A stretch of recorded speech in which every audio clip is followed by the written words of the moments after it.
continuing in that sectoral review of the first quarter as we come to the end of the first quarter of 2025. Today we're going to speak to a manufacturer, one that you're used to, but you know he always has some facts to share with us, the Managing Director and Chief Executive Officer of Coleman Wires and Cables, Mr. George Onufowokon. Good morning and welcome to the program. Good morning, Ine. Thank you for having me. So if I remember correctly, I spoke with you, I think it was in December, yes, for review of the year, and you said we're making progress, even though when it comes to issues of gas for electricity, for instance, you thought that there was something that ought to be done. So having experienced 2025 now, this week we come to the end of the first quarter, how has the year treated you and your business? I think the basic fact is that the year has gone the way we all expected. Initially, you have that first pushback, and we entered the year with a 1650 exchange rate, but it was already tailing down by the time we were getting to December, which is when we spoke. And I was on the view is hold your Naira, and it actually has happened. Hold your Naira has happened.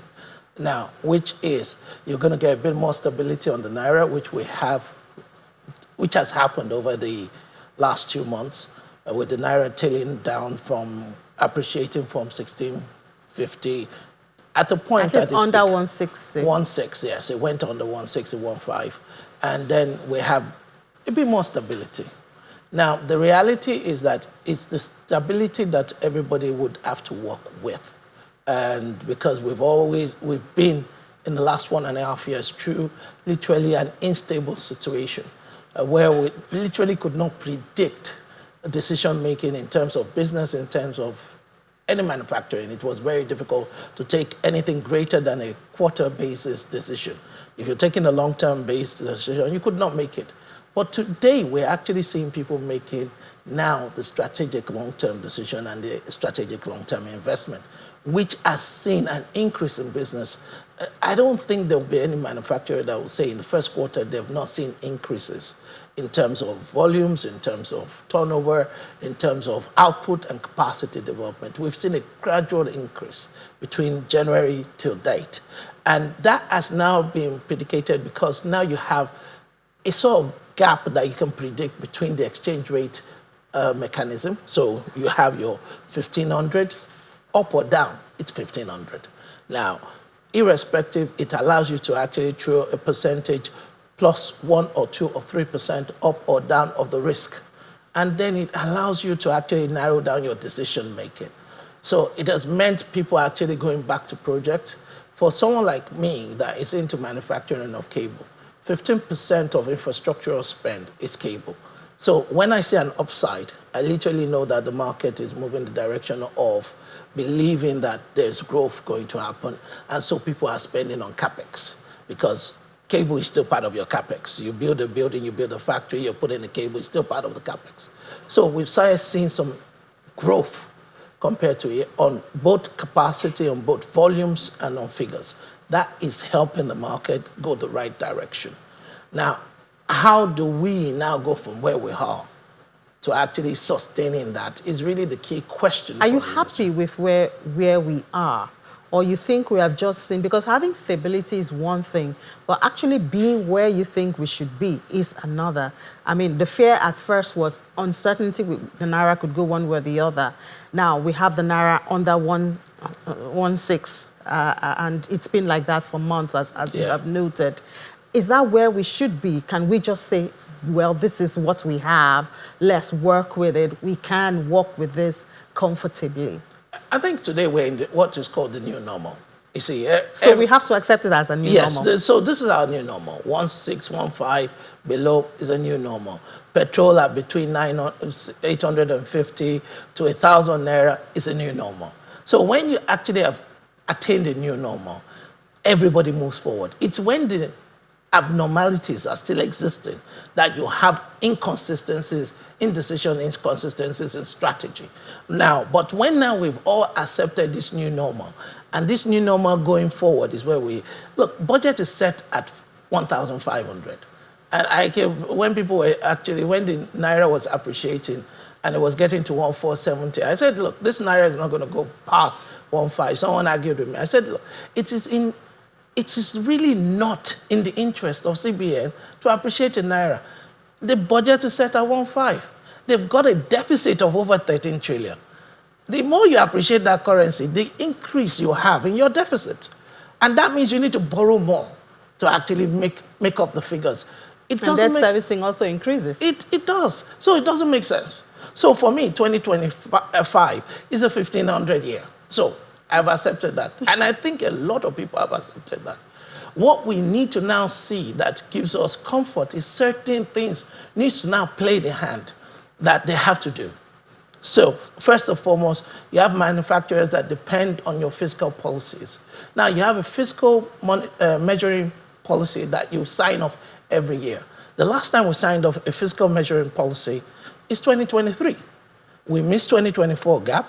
Now we have one with the Ministry of Finance and with the presidency that should have been signed since January for 2025. Because you see, that fiscal policy measuring tool allows us to move tariffs up or down based on how the manufacturers have perceived their businesses going or being protected. And that has a tariff committee, a tariff board that goes through a whole year of working through that to actually come up with what it should be. And if you don't implement it, you find that you're still creating gaps within the manufacturing sector. That's one. Secondly, you also have to be careful that we don't keep creating policies that take us back. We go forward and we go backward with taxes. Internal generated revenue is a good thing. No, the current Federal Financial Reporting Council issues that I think we've got the organized private sector literally screaming about it. Yes, NECA did bring that up. Yes, it's costing everybody a fortune. And I don't think it's the same way we came up with the custom issue. This has also, because someone slides it in when they're doing what is called an amendment on an act, and nobody sees it. But literally, and what they're actually doing is literally taking the actual figures back to 2022 and charging people 3 years backwards for something that literally they're implementing now. First, it is not supposed to be even charged to the private sector. Everybody's saying, yes, 30 billion in turnover. 30 billion in turnover in the last 2 years, if inflation base, it's literally 2 years ago, is 10 billion naira. Now, but today, because of inflation, you've carried your turnover to 30 billion, and someone literally wants to charge the whole of the private sector, especially the manufacturing sector, and it doesn't help our Have you had talks on this? Because I know it's just NECA I've really heard. I know NECA speaks for... NECA doesn't speak for, because you have the organized private sector, which includes NECA, NASIMA, MAN, and the rest of them. There are about 6 of them in the organized private sector, and they've been making a lot of noise. I'm part of MAN, and literally that noise is very necessary because it is not helping matters where you're actually penalizing businesses for trying to do well. The actual FRS rules were literally on the listed companies, but now you've moved it away from listed companies to actually be penalizing the actual private sector, where the majority of both your SME, medium-scale business and large grow from. Yeah, what we should be careful is we're discouraging disclosure. Let's not discourage disclosure. We're already penalizing the people that pay. You don't want to penalize them to the point where they actually do not disclose information. That's secondly. Now, when you look at the direction, where are the direction of the interest rate? Good thing is now we've rebased inflation. Now, although for some of us, I think is nomenclature. So it's just a figure. 10% down from 35% last year. And now we're at 24. When it was rebased, January was 24.48. Now we've got to 23.18 for February. Now, fantastic. Now, that's also changed the mind of everybody. Because now we all see that interest rate will drop. And that came out from the MPR, MPC meeting. MPR was held, which was predictable. Now, you can't have inflation at 23 or 24, MPC at 27.5, and the MPR at 27.5, and someone will actually increase it. So it's giving impetus to actually being able to, as I said, the new normal, being able to predict the exchange rate position, being able to predict your interest rate. being able to predict the market as it's going. We have stability actually. Insecurity is not as bad as it used to be. So the market is actually now moving. So investment is coming back in. FIDs in the oil and gas has increased in numbers. FDIs are increasing. FPIs are also increasing. Are they really? Yes, because let's look That at it. seems to be muted at this time, talking about FPI. Oh, FPIs are increasing because let's look at it. Naira is stable. If I'm an investor, a Naira is stable at even 1,500. And I come in, I pick up your treasury bills today at around 25, 26, 24, even pick up any interest at 20. Take a 365 days position. There's no place in the world you'll get a 20. So if you take the plus or minus of the exchange rate risk, 2, 3, or 4%, left or right, and take it on the basis of the interest yield, you're still going to end up coming out with about 16%. Maybe that's why, I mean, we know that yields were dropping, and then suddenly we heard the government was increasing yields, even after the hold position by the NPR, by the MPC, you know. So I guess it was just to get those FPIs in. They want to get the FPIs in. Nigeria depends, a certain proportion of our reserves has always been held by FPIs. And we lost them over the last 5 years. We started gaining them back now. But we need that stability for now. When you look at it, that we need a stability for the economy to actually thrive. If we don't get it, the manufacturing sector or any sector will actually be having problems. Then you have places that we don't want pressure on the FX. The reality is any pressure on the FX changes everything from inflationary figures to all the type of figures you actually put on board. The reality is now some things that have to also play is the issue of the crude for Naira issue. Yeah. The minute you moved crude away from crude for Naira, you can see what happened to the FX positions immediately. Because you move everybody back to buying and needing $1.4 billion worth of crude oil per month. It puts another pressure.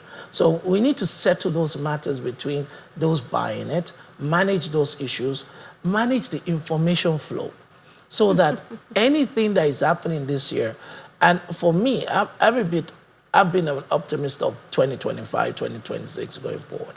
I believe the growth, we've just started the growth year. And the growth year that's starting in 2025, believe me, for me, is a continuous growth year going forward, as long as we keep the consistency in the new normal. So Okay, that is what. And I guess one of the new normal will be the tax reform bill. Correct. We're expecting on all the processes to be done by first half, and by second half. What was your expectation as we head towards the new tax regime in the country?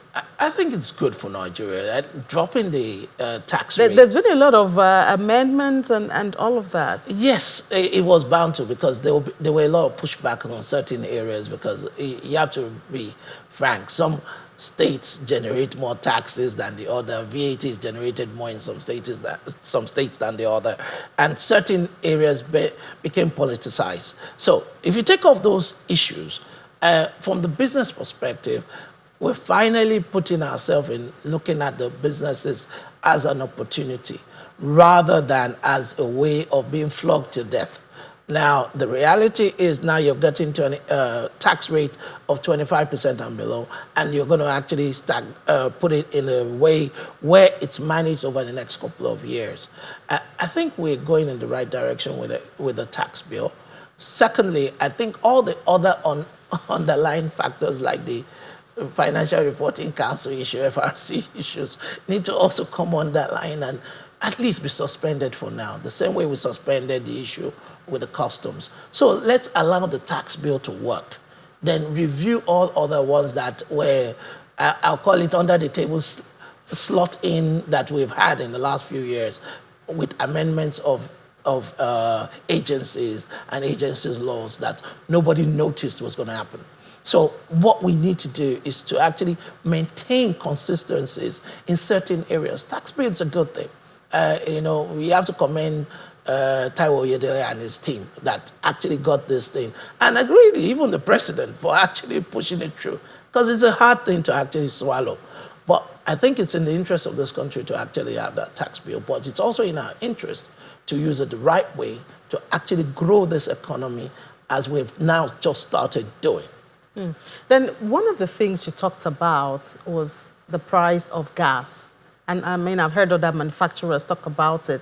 I wonder if it seems anything is going to be done about it. The unfortunate effect is that they've not done anything about it. And no talks or promises. We're still fighting for it, and I think the manufacturing sector is fighting for it. For someone like me, I have 25 megawatts of power embedded that we've invested our money in. Other industries have done the same. But it does not make sense that we're still paying $8 plus per thousand square when we are selling this for $2 plus, and then we have discounted factors happening with some other industries, and you're not having unification. You're not making us competitive, really. And that's the fact of the matter. The argument 30 years ago, 40 years ago, was the investment in the pipeline. But the argument 40, 30 years ago was it's a 20-year payback. We're 30, 40 years now. I don't know what the payback is all about again. So let us make this gas cost effective. But I understand that the franchisees and the people pushing it love this high pricing. But we cannot grow this economy if we do not do this thing.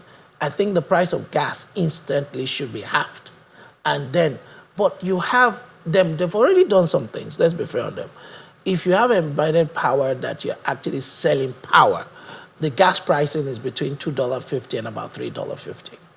Now, if you're giving embedded power that advantage, every manufacturer that has actually spent his own capital to buy and put those embedded power is no different from the guy embedding his power to sell to someone else. So you need to do the same thing. So the rule book for a sector should be the same book for the manufacturing sector. And that way, we'll have a fair playing ground and be competitive enough to attract the right investment into this country. Because, look, you've got gas, I've got power, and I've got it at $3.50. I will bring in my investment, and I would not mind investing in the infrastructure of power against my manufacturing sector at the same time. Like backward integration and all of that. Thank you so much, Mr. Onofo Okon, Managing Director and Chief Executive Officer of Coleman Wires and Cables. We hope your optimism is sustained all through the second quarter. I hope so too. Thank you. All right.